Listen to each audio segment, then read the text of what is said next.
నమస్కారం సామాన్యుడి న్యూస్ కి స్వాగతం. ముందుగా ముఖ్యాంశాలు.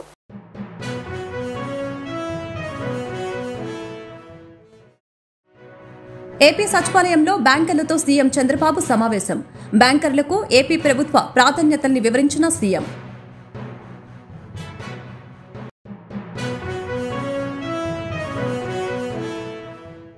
కిడ్నీ రాకెట్ వ్యవహారంపై హోంమంత్రి అనిత ఆగ్రహం. డబ్బులు ఆశ చూపి కిడ్నీ కొట్టేసిన ఆసుపత్రిపై చర్యలు తీసుకోవాలని ఆదేశం.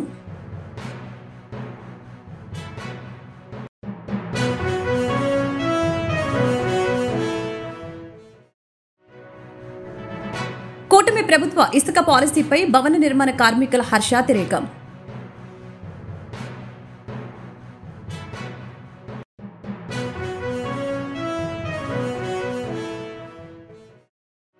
నూతన వరవడిని సృష్టిస్తున్న నారా లోకేష్ చేపట్టిన ప్రజా దర్బార్. విజ్ఞప్తులు స్వీకరించి పరిష్కారానికి కృషి చేస్తామని హామీ ఇస్తున్న లోకేష్.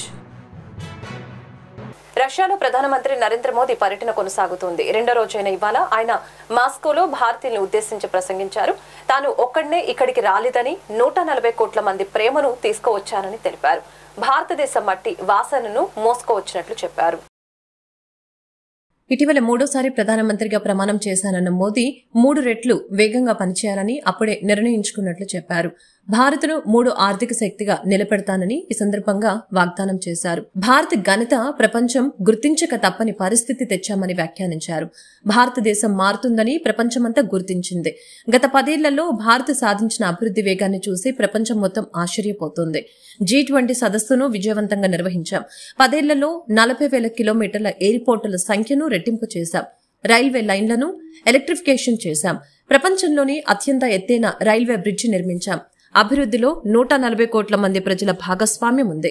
T20 వరల్డ్ కప్ గెలిచి దేశం సంబరాలు చేసుకుంది. భారత్ ఘనతను ప్రపంచం గుర్తించక తప్పని పరిస్థితికి తెచ్చాం. దేశంలోని ప్రతి ఒక్కరిలో ఆత్మవిశ్వాసం నింపుతున్నాం. ఆత్మవిశ్వాసం భారతదేశానికి అతిపెద్ద ఆయుధం. మన ఆర్థిక వ్యవస్థ ప్రపంచంలోని పటిష్టమైనది అంటూ మోదీ చెప్పుకొచ్చారు. ఏపీ సీఎం చంద్రబాబు ఇవాళ రాష్ట్ర సచివాలయంలో బ్యాంకర్లతో సమావేశం నిర్వహించారు. తమ ప్రభుత్వ ప్రాధాన్యతల్ని ఆయన బ్యాంకర్లకు వివరించారు. ప్రభుత్వ పథకాలకు బ్యాంకర్లు సహకరించాలని కోరారు. డీబీటీ పథకాలు అమలు, రాష్ట్రాభివృద్ధికి బ్యాంకర్ల తోడ్పాటు అవసరమని, రాయితీల అందజేత, రుణాల మంజూరుకు బ్యాంకర్లు సహకరించాలని చంద్రబాబు స్పష్టం చేశారు. స్వయం సహాయక సంఘాల బలోపేతంలో బ్యాంకర్ల పాత్ర ప్రముఖమని కొనియాడారు. ఈ నెల 22వ తేదీ నుంచి ఏపీ అసెంబ్లీ సమావేశాలు ప్రారంభం కానున్నాయి. 5 రోజుల పాటు నిర్వహించే అవకాశం ఉన్నట్లు సమాచారం. మొదటి రోజు ఉభయ సభలను ఉద్దేశించి గవర్నర్ జస్టిస్ అబ్దుల్ నజీర్ ప్రసంగిస్తారు. రెండో రోజు గవర్నర్ ప్రసంగంపై ధన్యవాద తీర్మానం జరుగుతుంది. ఈ నెల 22వ తేదీ నుంచి ఏపీ అసెంబ్లీ సమావేశాలు ప్రారంభం కానున్నాయి. ఈ సమావేశంలో పూర్తి స్థాయి బడ్జెట్ ప్రవేశపెట్టే అవకాశం లేని కారణంగా మరో 3 నెలల పాటు తాత్కాలిక బడ్జెట్ కోసం ఈ సమావేశాల్లో ఆర్డినెన్స్ తీసుకొచ్చే అవకాశం ఉన్నట్లు తెలిసి వచ్చింది. ప్రస్తుత పరిస్థితుల్లో పూర్తి స్థాయి బడ్జెట్ ప్రవేశపెట్టే అంశంపై ఆర్థిక శాఖ తర్జన భర్జన పడుతోంది. దీంతో ప్రస్తుతం ఉన్న ఓటాన్ అకౌంట్ బడ్జెట్ తోనే కొనసాగిస్తూ ఆర్డినెన్స్ తీసుకువచ్చే అంశంపై ప్రతిపాదనలు చేసే ఛాన్స్ ఉంది. మరొక 4 నెలల పాటు ఓటాన్ అకౌంట్ కోసం ఆర్డినెన్స్ తీసుకుని రావాలని ఆర్థిక శాఖ భావిస్తున్నట్లు సమాచారం. కొంచెం ఆర్థిక వెసులుబాటు, వివిధ శాఖల్లోని ఆర్థిక పరిస్థితిపై స్పష్టత రావడానికి మరికొంత సమయం పడుతుందని ఆర్థిక శాఖ అంచనా వేస్తోంది. వాటిపై స్పష్టత వచ్చాక సెప్టెంబర్లో పూర్తిస్థాయి బడ్జెట్ను ఆర్థిక శాఖ ప్రవేశపెట్టే అవకాశాలు ఉన్నాయి. కాగా ఆర్డినెన్స్ పెట్టాలనే ప్రతిపాదనపై ముఖ్యమంత్రి చంద్రబాబు నాయుడు ఆమోదం కోసం ఆర్థిక శాఖ ఎదురుచూస్తోంది. కిడ్నీ రాకెట్ వ్యవహారంపై హోంమంత్రి అనిత ఆగ్రహం వ్యక్తం చేశారు. డబ్బుల ఆశ చూపి కిడ్నీ కొట్టేసిన ఆసుపత్రిపై చర్యలు తీసుకోవాలని ఆదేశించారు. విజయవాడలోని కిడ్నీ రాకెట్ వ్యవహారంపై హోంమంత్రి అనిత ఆగ్రహం వ్యక్తం చేశారు. గుంటూరు కలెక్టర్ ఎస్పీ విజయవాడ సిపితో ఆమె ఫోన్లో మాట్లాడారు. డబ్బుల ఆశ చూపి కిడ్నీ కొట్టేసిన ఆసుపత్రిపై చర్యలు తీసుకోవాలని ఆదేశించారు. ఇలాంటి ఘటనలపై పోలీసులు నిఘా పెట్టాలని చెప్పారు.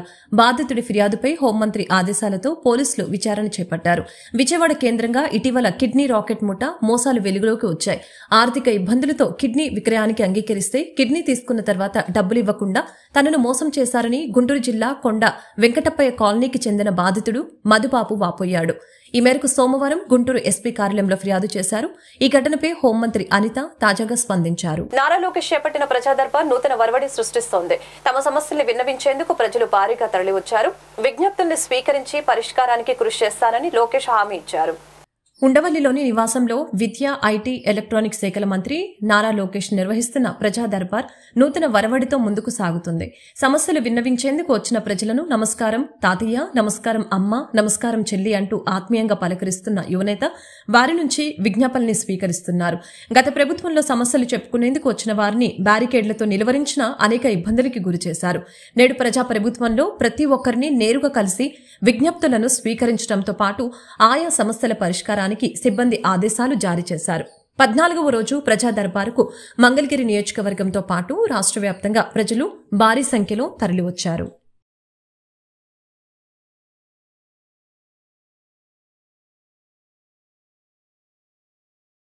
నిత్యావసరాలైన బియ్యం, కందిపప్పు, స్టీమ్డ్ బియ్యం ధరల్ని తగ్గించి గురువారం నుంచి రైతు బజార్లో విక్రయిస్తారని పౌర సరఫరాల శాఖ మంత్రి నాదెండ్ల మనోహర్ ప్రకటించారు.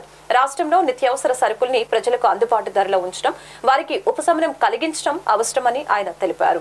విజయవాడలోని సివిల్ సప్లైస్ కమిషనర్ కార్యాలయంలో హోల్సేల్ వర్తకులు, మిల్లర్లు, సరఫరాదారులతో మంత్రి నాదెండ్ల మనోహర్ సమావేశమయ్యారు. ధరల స్థిరీకరణ, నియంత్రణ గురించి విస్తృతంగా చర్చించారు.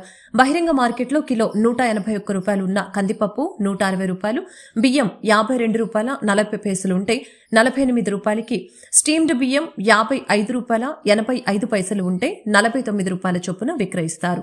రైతు బజార్లలో ప్రత్యేక కౌంటర్లను ఏర్పాటు చేసి బియ్యం, కందిపప్పు, స్టీమ్డ్ బియ్యం తగ్గించిన ధరలకు విక్రయించాలని నిర్ణయించారు. ఇందుకు తగిన ఏర్పాట్లు చేయాలని జాయింట్ కలెక్టర్లను ఆదేశించారు.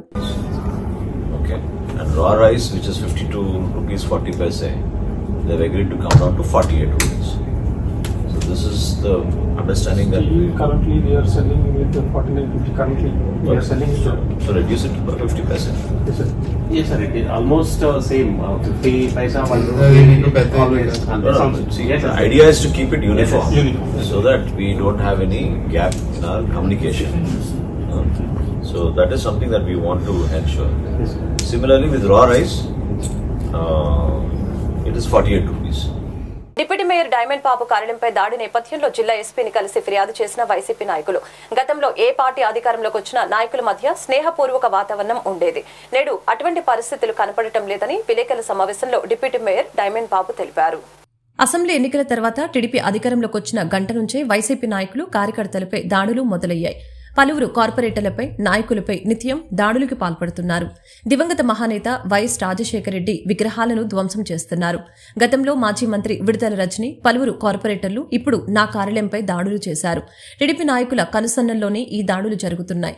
స్థానిక పోలీస్ స్టేషన్లో ఆధారాలతో సహా ఫిర్యాదులు చేస్తూ ఉంటే పోలీసులు కనీసం ఎఫ్ఐఆర్లు నమోదు చేయటం లేదు, చర్యలు తీసుకోవటం లేదు. గుంటూరు నగరంలో టీడీపీ, జనసేనల కంటే బలమైన నాయకులు, కార్యకర్తలు వైసీపీ పార్టీలో ఉన్నారు. అయినా మేమిప్పుడు ఎప్పుడు ఇటువంటి దాడుల్ని ప్రోత్సహించలేదు. ప్రజలు గౌరవ మాజీ ముఖ్యమంత్రి వర్యులు జగన్మోహన్ రెడ్డి గారి నాయకత్వంలో ఎక్కడో లోపాలు కనపడినాయి.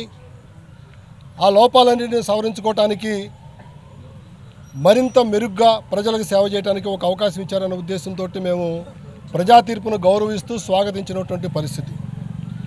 ఈ క్రమంలో తెలుగుదేశం ప్రభుత్వం అధికారంలోకి వచ్చిన గంట నుంచే గత చరిత్రలో ఎన్నడూ లేని విధంగా 2019లో కూడా వైఎస్ఆర్ కాంగ్రెస్ పార్టీ 151 స్థానాలతోటి అత్యధిక భారీ మెజార్టీతోటి మేము గెలిచినప్పటికీ ఎక్కడ కూడా గుంటూరు నగరంలో కానివ్వండి, గుంటూరు పార్లమెంట్లో కానివ్వండి, గుండు సూది పడినంత శబ్దం కూడా కానటువంటి పరిస్థితులు, ఒక చిన్న ఇన్సిడెంట్ కూడా లేనటువంటి పరిస్థితులు 2019లో మా నాయకుడు జగన్మోహన్ రెడ్డి గారి నాయకత్వంలో మేము ప్రజలకు మరింత మెరుగైనటువంటి సేవలు అందించాలనే ఉద్దేశంతో మేము ముందుకెళ్ళినటువంటి పరిస్థితి ఆ రోజు. కానీ ఈరోజు పరిస్థితులు చూస్తూ ఉంటే పూర్తిగా దానికి భిన్నంగా జరుగుతూ ఉన్నాయి. జరుగుతున్న దాడుల్ని అరికట్టేందుకు చర్యలు తీసుకోవాల్సిన బాధ్యత స్థానిక ఎంపీ మరియు కేంద్ర మంత్రి పెమ్మసాని చంద్రశేఖర్పై ఉంది. జరగబోయే పరిణామాలకు ఆయన బాధ్యత వహించాల్సి ఉంటుంది. ఇటువంటి విష సంస్కృతిని నివారించవలసిన అవసరం ఉంది. ఇటువంటి దాడులు పునరావృతమైతే వైసీపీ నాయకులు, కార్యకర్తలు రోడ్డెక్కే పరిస్థితి ఏర్పడుతుంది. ప్రజా తీర్పును స్వాగతించాలి, ప్రజల కోసం పనిచేయాలి. ఇటువంటి దాడులకి భయపడం మా అధినేత వైఎస్ జగన్మోహన్ రెడ్డి నేతృత్వంలో ప్రజల పక్షాన బలంగా పోరాడతామని తెలియజేశారు. రాజశేఖర్ రెడ్డి గారి జయంతి ఉత్సవాల్లో పాల్గొని నేను నా యొక్క వ్యక్తిగత ఆఫీసుకి 1:30 సమయం నిన్న మధ్యాహ్నం వెళితే నా ఆఫీసు గేటు తాళాలు పగలగొట్టి గేటుని ఓపెన్ చేసేసుకొని లోపలికి వెళ్ళిపోయి ఓ పెద్ద పెద్ద బండరాళ్లతోటి లోపల అద్దాలు పగలగొట్టి డోర్లు రాకపోతే డోర్లు రాళ్లతో కొట్టి అక్కడి నుంచే నుంచొని ఎవరైతే వ్యక్తులు వచ్చి ఈ దాడి చేశారో ఆ వ్యక్తుల్లో ఒక వ్యక్తి రౌడీ షీటరు. ఆ వ్యక్తి అక్కడ నుంచొని అతను ఎవరో పని కట్టుకొని పురమాయించినట్టుగా నువ్వు పోయి పలానా డిప్యూటీ మేయర్ ఆఫీసు పగలగొట్టు, డిప్యూటీ మేయర్ ఆఫీసు మీద దాడి చేయి అని పంపించినట్టుగా అతను బయట నా ఆఫీసు ముందు నుంచొని ఫోన్లో మాట్లాడినటువంటి చిత్రాలను కూడా మేము సీసీ ఫుటేజీలో తీసి నిన్న అరండల్పేట సిఐ గారికి ఇవ్వడం జరిగింది, ఇవాళ ఎస్పీ గారికి కూడా ఇవ్వడం జరిగింది. ఇకనైనా వీటిని సంపూర్ణంగా పుల్ స్టాప్ పెట్టండి. ఈ గనక పుల్ స్టాప్ పడకపోతే దీని వెనకమాల తెలుగుదేశం పార్టీకి సంబంధించినటువంటి నాయకులు ఎవరెవరైతే ఉన్నారో వారందరినీ కూడా మీరు నిష్పక్షపాతంగా విచారణ చేయండి అని చెప్పి మాట్లాడుతూ ఉన్నాం. ఇవాళ పెమ్మసాని చంద్రశేఖర్ గారు గుంటూరు పార్లమెంట్లో ఒక పెద్దన్న పాత్ర పోషిస్తూ ఉంటాడని మేము ఆశపడుతూ ఉన్నాం. ఇవాళ ఈ పరిస్థితులన్నింటినీ కూడా ఆయన పూర్తిగా కంట్రోల్ చేయాల్సినటువంటి బాధ్యత ఆయన పైన ఉంది. ముఖ్యమంత్రి చంద్రబాబు ఇచ్చిన హామీ ప్రకారం ఉచిత ఇసుక పథకాన్ని ప్రారంభించారు. 2014లో ఉచిత ఇసుక వలన 14 లక్షల మంది భవన నిర్మాణ కార్మికులకు ఉపాధి కలిగింది. ప్రతిపాడు శాసనసభ్యులు బూర్ల రామాంజనేయులు మాట్లాడారు. ఆంధ్రప్రదేశ్ రాష్ట్రంలో సువర్ణ అక్షరాలతో లిఖితమైనటువంటి రోజుగా మనము పరిగణించవచ్చు. ఎందుకంటే మన రాష్ట్ర ముఖ్యమంత్రి నారా చంద్రబాబు నాయుడు గారు ఎన్నికల సమయంలో ఏదైతే వాగ్దానం చేశాడో సహజ సిద్ధమైనటువంటి ప్రజల ఆస్తి ఇసుకను ఫ్రీగా సప్లై చేయడం జరుగుతుందని ఆయన ఆ రోజు మాట ఇచ్చారు. ఆ మాట మేరకే మరి ప్రభుత్వం ఏర్పడిన నెల రోజుల్లోనే సహజ సిద్ధమైనటువంటి ఇసుకను ఫ్రీగా చేయడం అనేటువంటిది జరిగింది. అయితే ఇక్కడ మనం గమనించాల్సిన విషయం ఏంటంటే 2014-18 మధ్య కూడా ఇసుకను ఫ్రీగా ఇవ్వడం ద్వారా దాదాపుగా 48 లక్షల మంది భవన నిర్మాణ కార్మికుల కుటుంబాలకి ఆర్థిక భరోసా ఇవ్వడం అనేటువంటి జరిగింది. సంవత్సరానికి 280 రోజులు పైగా భవన నిర్మాణ కార్మికులకి ఆ రోజు పని దొరికింది. జగన్మోహన్ రెడ్డి వచ్చిన తర్వాత ఫ్రీగా ఉన్నటువంటి పాలసీని టెండర్ల ద్వారా తన బినామీ సంస్థకు ఇవ్వడం ద్వారా ఇసుక యొక్క ధరను ఆకాశాన్ని అంటించాడు. అంటే 5 లక్షల ఇల్లుకి 3 లక్షల వరకు ఇసుక కోసమే ఖర్చు పెట్టినటువంటి వైనాన్ని మనం చూసాం.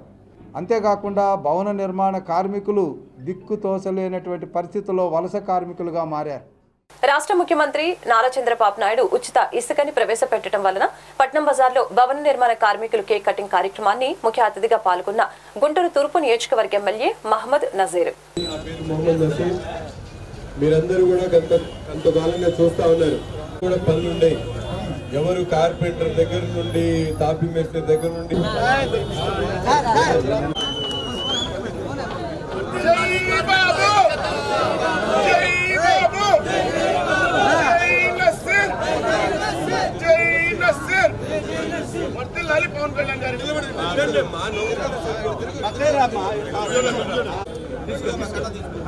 ఈరోజు ఎన్డీఏ కూటమి ప్రభుత్వం ఏర్పడ్డ తర్వాత గౌరవనీయ ముఖ్యమంత్రి వర్యులు శ్రీ నారా చంద్రబాబు నాయుడు గారు చెప్పినటువంటి విధంగా ఉచిత ఇసుకని రాష్ట్రంలో ఉన్నటువంటి ప్రజలందరూ కూడా అంకితం చేసినటువంటి పరిస్థితులు.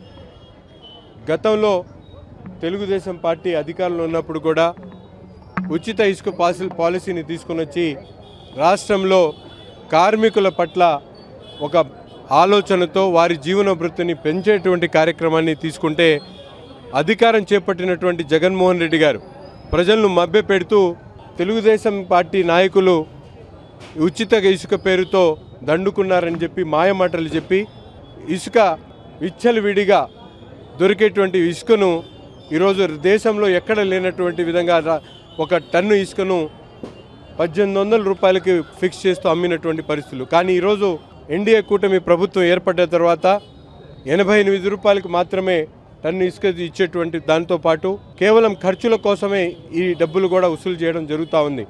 అంటే రాష్ట్రంలో ఈరోజు ప్రభుత్వం ఉచిత ఇసుక ఇవ్వడం వల్ల ఈరోజు మేము ఇక్కడ గుంటూరు నగరంలో ఎవరైతే పొద్దున్నే లేచి కార్మికులుగా ఉన్నటువంటి వాళ్ళు వచ్చేటువంటి సెంటర్కి వస్తే వీళ్ళలో ఒక ప్రత్యేకమైనటువంటి ఆనందం కనిపిస్తూ ఉంది. ఎన్నికల హామీ మేరకు 20 రోజుల్లో ఉచిత ఇసుక పాలసీని ఎన్డీఏ ప్రభుత్వం అమలు చేయడం పట్ల పట్టణ బీసీసీఎల్ అధ్యక్షుడు వాకా మాధవరావు పట్టణ భవన నిర్మాణ కార్మికుల ఆధ్వర్యంలో మంగళగిరి పట్టణంలోని హుస్సేన్ కట్ట వద్ద కార్మికులు కేక్ కట్ చేసి పెద్ద ఎత్తున సంబరాలు చేశారు. స్వీట్స్ పంపిణీ చేసి హర్షం వ్యక్తం చేశారు. కానీ జగన్మోహన్ రెడ్డి అధికారంలోకి రాగానే ఉచిత ఇసుక పథకాన్ని తొలగించారు. దాంతో ఎంతో మంది భవన నిర్మాణ కార్మికులు వలస బాట పట్టారు. జగన్మోహన్ రెడ్డి జేపీ సంస్థకు 5,000 కోట్లు దోచిపెట్టారు. వైసీపీ నాయకులు దోచుకున్న ఇసుక కుప్పలను స్వాధీనం చేసుకుని ప్రజలకు పంపిణీ చేస్తున్నాం. ఈ ఉచిత ఇసుక విధానం వలన ఎన్నో లక్షల కుటుంబాలకు ఉపాధి లభిస్తోంది. మా ప్రభుత్వానికి కక్ష సాధింపు ఆలోచన లేదు. కేవలం ప్రజలకు ఇచ్చిన హామీలు నెరవేర్చి రాష్ట్రాన్ని అభివృద్ధిలో నడిపిస్తాం. తప్పు చేసిన వారు ఎంతటి వారైనా చట్టం వదిలిపెట్టదు. ఎక్కడ ఉన్నా పట్టుకొస్తాం. ప్రజలకు ఇచ్చిన హామీలను నెరవేర్చనందుకే వైసీపీ భారీ మూల్యం చెల్లించాల్సి వచ్చింది. ఇచ్చిన హామీ మేరకు గుంటూరు ఛానల్ పొడిగింపు యుద్ధ ప్రాతిపదికన మొదలు పెట్టామని తెలియజేశారు. 2014లో ఆనాటి ముఖ్యమంత్రి మాన్యశ్రీ నారా చంద్రబాబు నాయుడు గారు ఉచిత ఇసుక విధానాన్ని అవలంబించి పేద బడుగు బలహీన వర్గాలందరికీ కూడా ఎంతో రోజువారీ కూలీ పనులు చేసుకునే వాళ్ళకి చేతి నిండా పని ఉండేటువంటి పరిస్థితులు చూసాం. 2019లో వైఎస్ఆర్సీపీ జగన్మోహన్ రెడ్డి ప్రభుత్వం అధికారంలోకి వచ్చిన వెంటనే ఆ ఉచిత ఇసుక విధానాన్ని రద్దు చేస్తూ మరి ఏదైతే ఇసుక సహజ వనరులుగా ఉన్నటువంటి ఇసుకని మరి ప్రతి ఒక్కరికి కూడా హక్కు ఉండే ఇసుకని కేవలం వైఎస్ఆర్సీపీ నాయకులకు మాత్రమే చెందినట్టుగా మరి ఆ ఇసుక అన్నింటిని కూడా టన్నుల లెక్క కాటాల లెక్క పెట్టి అధిక రేట్లు, ఎందుకంటే ఆకాశాన్ని అంటే ఇసుక కొనాలంటే ఒక ట్రాక్టర్ ఇసుక దాదాపు 7,000 రూపాయలు కూడా కొనేటువంటి పరిస్థితులు. ఒక లారీ ఇసుక కొనాలంటే 35,000 నుంచి 40,000 రూపాయలు మరి వైఎస్ఆర్సీపీ ప్రభుత్వ హయాంలో మరి ఇసుకని ఆ విధంగా పేదవాడికి చేతి నిండా పని లేకుండా ఒక సామాన్యుడు ఇల్లు కట్టుకోవాలంటే వాళ్ళందరినీ నడ్డి విరిచినటువంటి వైఎస్ఆర్సీపీ ప్రభుత్వం మరి ఏదైతే మొన్న ఎలక్షన్స్లో ముందులో భాగంగా ఎన్డీఏ కూటమి అభ్యర్థులు నారా చంద్రబాబు నాయుడు గారు ఎన్నికల మేనిఫెస్టోలో జాయిన్ చేయటం, ఇసుక ఉచిత విధానాన్ని గతంలో మనం అవలంబించినట్టు మళ్ళీ కూడా దాన్ని తీసుకొస్తామని చెప్పి చెప్పడం, మరి నిన్న ఆ ఉచిత ఇసుక విధానాన్ని అమలు చేయడం నిజంగా కార్మికులందరూ కూడా చాలా హర్షం వ్యక్తం చేస్తున్నారు. గడిచిన 5 ఏళ్లలో రాక్షస పాలన కారణంగా ఏదైతే ఇసుక రేట్లు పెంచేసి భవన నిర్మాణ రంగానికి ఉపాధి లేకుండా చేసి వాళ్ళ కొట్టిన గత ప్రభుత్వం ఏదైతే ఉందో దానిని బుద్ధి చెప్తూ దేశ రాష్ట్ర ప్రజలు భారతదేశంలో ఎన్డీఏ గవర్నమెంట్లో ఉన్న నరేంద్ర మోడీ నాయకత్వాన్ని అండ్ అలాగే రాష్ట్రంలో ఉన్న చంద్రబాబు నాయుడు గారి నాయకత్వాన్ని బలపరిచి ఏదైతే వీరికి ఉపాధి కలిగేలాగా ఎన్నికల ముందు హామీలు ఇచ్చారో అవన్నీ నెరవేర్చే విధంగా ఈరోజు ఏదైతే ఇసుకను సీనరేజ్ మరియు నిర్వహణ ఖర్చులతోటి అందరికీ అందేలాగా ఏ విధమైనటువంటి అవినీతికి పాల్పడకుండా పారదర్శకంగా అందేలాగా చేసినందుకు నారా చంద్రబాబు నాయుడు గారికి అలాగే కేంద్రంలో ఉన్న ఎన్డీఏ బీజేపీ నరేంద్ర మోదీ గారికి స్వాతంత్రం వచ్చిన తొలి కాలంలోని 1949లో జ్ఞానం, శీలం, ఏకత అనే 3 విధానాలతో ఏర్పడిన ఏబీవీపీ ఈరోజు పెద్ద విద్యార్థి సంఘంలో ఒకటిగా ఏబీవీపీ ముందంజలో ఉంది. ABVP job calendar mega DSC కోసం ఎంతగానో కృషి చేసింది. దేశంలో మొత్తం విద్యార్థులకు కృషితో ఏబీవీపీ సంస్థ ద్వారా ప్రతి రాష్ట్రంలో ఉన్న విద్యార్థులకి జిల్లాలో, మండలాల్లో, గ్రామాల్లో ఉన్నత విద్యకు తోడ్పడుతుందని తెలిపారు. విద్యార్థి కృషి కోసం తోడ్పడే పెద్ద విద్యార్థి సంఘంగా ఏర్పడిందని తెలిపారు.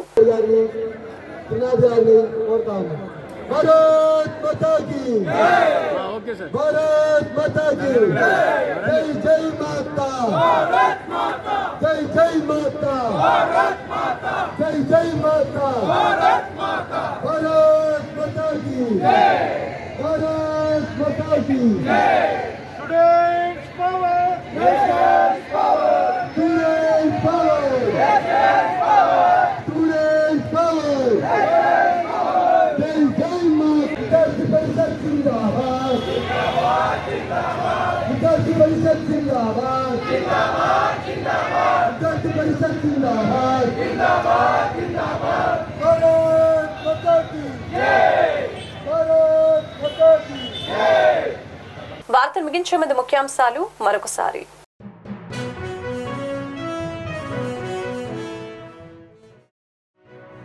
ఏపీ సచివాలయంలో బ్యాంకర్లతో సీఎం చంద్రబాబు సమావేశం. బ్యాంకర్లకు ఏపీ ప్రభుత్వ ప్రాధాన్యతల్ని వివరించిన సీఎం.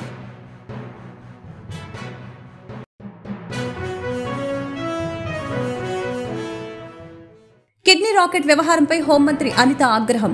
డబ్బులు ఆశ చూపి కిడ్నీ కొట్టేసిన ఆసుపత్రిపై చర్యలు తీసుకోవాలని ఆదేశం.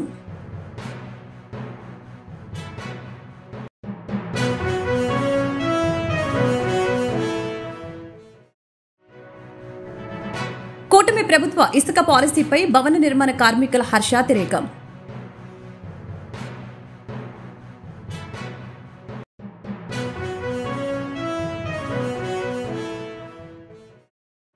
నూతన వరవడిని సృష్టిస్తున్న నారా లోకేష్ చేపట్టిన ప్రజా దర్బార్. విజ్ఞప్తులు స్వీకరించి పరిష్కారానికి కృషి చేస్తామని హామీ ఇస్తున్న లోకేష్. ఈ వార్తలు ఇంతటితో సమాప్తం. మరొక బులెటిన్లో మళ్ళీ కలుద్దాం. నమస్కారం.